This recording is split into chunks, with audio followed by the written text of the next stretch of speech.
আসসালামু আলাইকুম দর্শক। এমপি আনারের ঘটনার নানা তথ্য খবরাখবর আসছে দর্শক। আপনাদেরকে জানাতে চাই এই কারণে বাংলাদেশের ইতিহাসে এই ধরনের নির্মম হত্যাকাণ্ড নজিরবিহীন। বাংলাদেশের কোনো এমপি বিদেশের মাটিতে এই ধরনের খুন হওয়াটাও নজিরবিহীন। দুটি খবর। আমি বাবাকে শেষবারের মতো ছুঁয়ে দেখতে চাই, মেয়ের আকুতি, আনারের মেয়ের আকুতি। আরেকটি হচ্ছে সেই আনার যিনি নির্মমভাবে খুন হয়েছে কলকাতায়, তার খণ্ডিত অংশ উদ্ধার করার জন্য আলোচিত সেই কসাইকে নিয়ে অভিযান চালাচ্ছে কলকাতা পুলিশ। সেই খবরে এসছে দর্শক।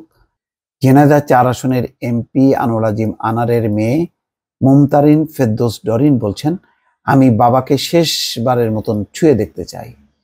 কতটা কষ্ট পেয়েছে বাবাকে দেখে একটু বুঝতে চাই। একজন মানুষকে কি করে এমন ভাবে মারতে পারে, এভাবে বাবাকে কেটে কেটে টুকরো করা হয়েছে, জীবনও ভুলতে পারবো না। শুক্রবার দুপুরে ঝিনাইদহের কালীগঞ্জে নিজ বাসায় সাংবাদিকদের এসব কথা বলেন তিনি। স্বাভাবিকভাবেই বুঝতেই পারছে যে তার বাবাকে টুকরো টুকরো করে কেটে ফেলা হয়েছে। তারপরেও আশা, যদি বাবাকে পাওয়া যায়, তাই শেষবারের মতো সে ছুঁয়ে দেখতে চায়। মুমতারিন ফেরদৌস ডরিন বলেন, উপরে যদি আল্লাহ থাকে তাহলে আমার বিশ্বাস তিনি বিচার করবেন।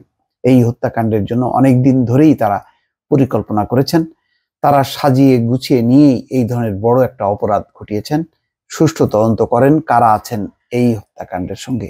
এই হত্যাকাণ্ডের ঘটনায় যাদের নাম এসেছে তাদের বিদেশ থেকে নিয়ে আসার কথা জানান এমপি আনারের মেয়ে মুমতারিন ফেরদৌস। তিনি বলেন, কান টানলে মাথা আসবে। যদি তাদের উপরেও কেউ থেকে থাকেন তার নামটিও খতিয়ে দেখেন। আমি আইনের প্রতি শ্রদ্ধাশীল। তদন্ত করে বিষয়টি দেখুন, রাজনৈতিক অরাজনৈতিক যেটাই হোক না কেন বিষয়টি খতিয়ে দেখুন। ইসলামে আছে মৃতদেহকে আস্তে আস্তে গোসল করাও, আস্তে আস্তে কাপড় পরাও যেন ব্যথা না পায়। আর এভাবে আমার বাবাকে কেটে কেটে টুকরো করা হয়েছে, জীবনেও ভুলতে পারবো না। প্রধানমন্ত্রীর সঙ্গে আলাপের কথা জানি তিনি বলেছেন, প্রধানমন্ত্রী আমাকে ফোনে বলেছেন ধৈর্য ধরতে হবে, ধৈর্যের পরীক্ষা দিতে হবে, ধৈর্য ধরো, আমি সঙ্গে আছি। তিনি আমাকে বলেছেন, তুমি তোমার বাবার সন্ধান চেয়েছিলে, স্পেশাল ফোর্স পাঠিয়ে আমি তোমার বাবাকে খুঁজে দিয়েছি। আমি আর করব বলো? আমি খুঁজে দিয়েছি, পুলিশ তদন্ত করছে, প্রতিবেদন এলে পদক্ষেপ নেব। এই হচ্ছে প্রধানমন্ত্রীর আশ্বাস খুন হওয়া আনারের মেয়েকে।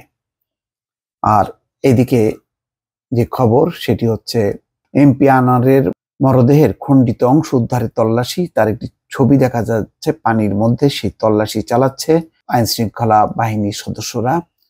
এমপি আনারের মরদেহের খণ্ডিত অংশ উদ্ধারে কসাই জিহাদকে নিয়ে তল্লাশি। ঝিনাইদহ ৪ আসনের এই এমপি ব্যাপারে শুক্রবার বিকেলে পশ্চিমবঙ্গ রাজ্যের দক্ষিণ ২৪ পরগনা জেলার ভাঙ্গুরের কৃষ্ণমাটি এলাকায় কসাই জিহাদকে নিয়ে তল্লাশি শুরু করেন কর্মকর্তারা।